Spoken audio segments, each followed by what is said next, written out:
Olá, CD concurseiro. Resposta comentada do Quiz 603. Banca VUNESP, Prefeitura de Guararapes, ano de 2018. É enunciado bastante longo, paciente de 42 anos, sexo feminino, melanoderma.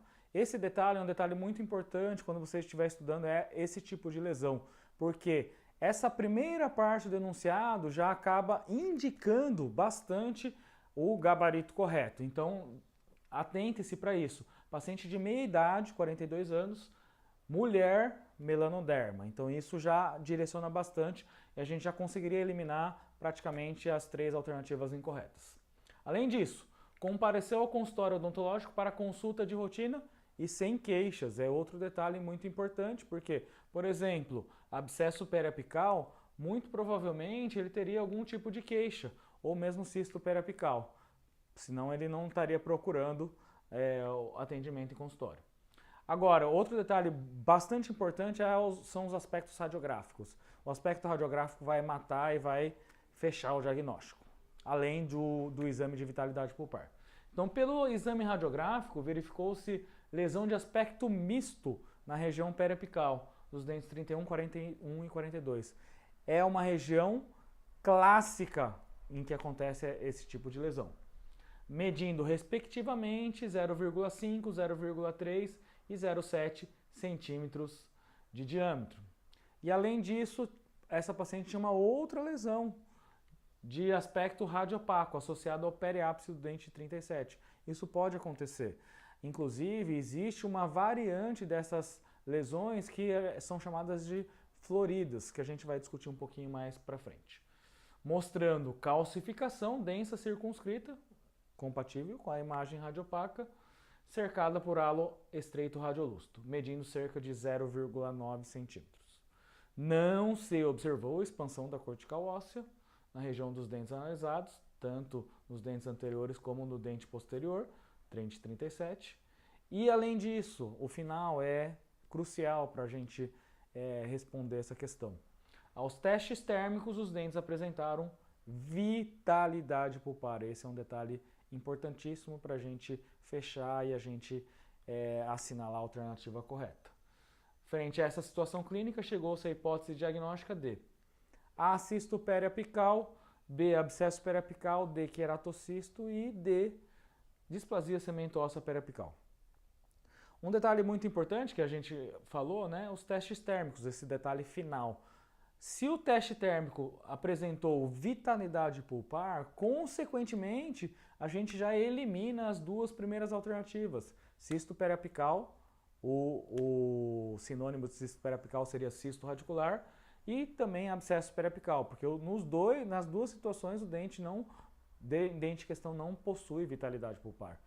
E isso é um detalhe importante, essa presença de dente com vitalidade pulpar, porque pode ser um fator que engane a gente na hora que a gente analisa uma radiografia periapical na região dos dentes anteriores. Por quê? Uma imagem radiolúcida relacionada ao ápice desses dentes anteriores pode fazer com que a gente direcione um diagnóstico para uma lesão periapical, consequentemente que o dente teria que sofrer tratamento endodôntico.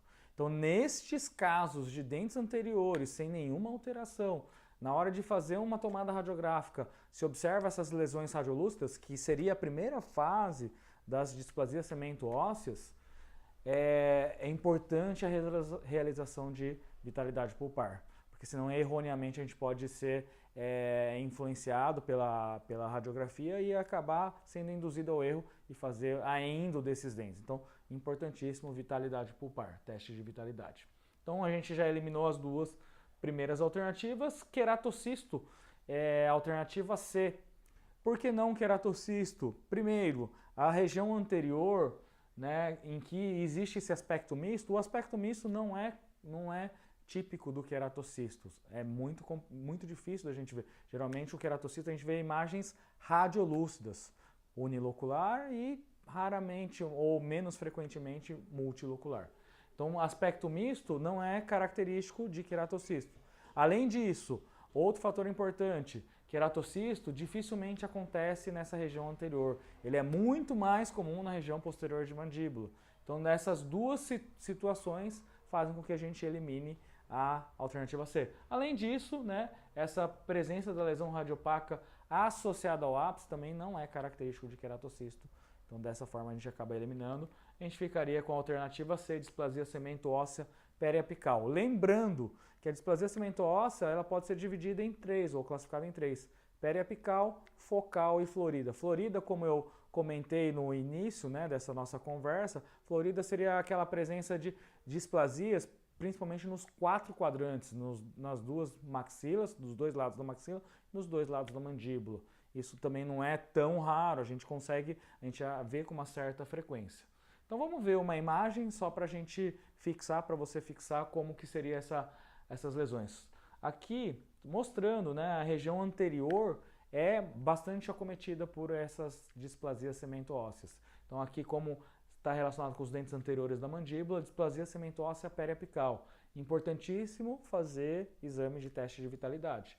Aqui a gente observa a imagem mista, não é uma imagem puramente radiolúcida, que seria a primeira fase da displasia. Então já seria uma segunda fase. E a terceira fase seria a imagem principalmente radiopaca. Aqui uma outra imagem, uma imagem radiolúcida e áreas radiopacas. Então voltando, reforçando, teste de vitalidade importantíssimo para não incorrer ao erro de fazer uma endo sem necessidade para esses casos. Qual que é o tratamento dessas displasias? Acompanhamento, preservação. Não é necessário fazer nenhum tipo de tratamento.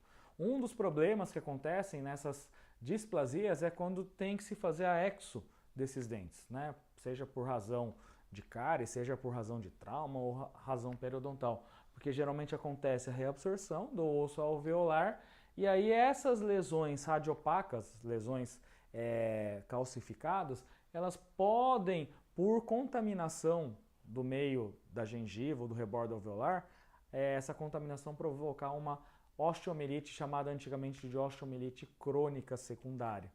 Então, o problema maior dessas lesões seria principalmente quando se tem que extrair os dentes, né? E esses dentes, essa região fica bem com pouco osso e com chance de uma contaminação provocando essas lesões de osteomielite crônica.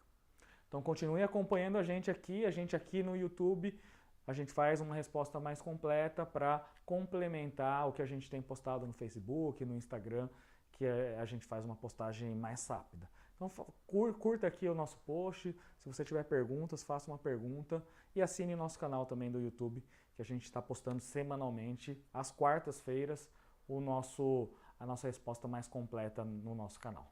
Grande abraço e até o próximo vídeo.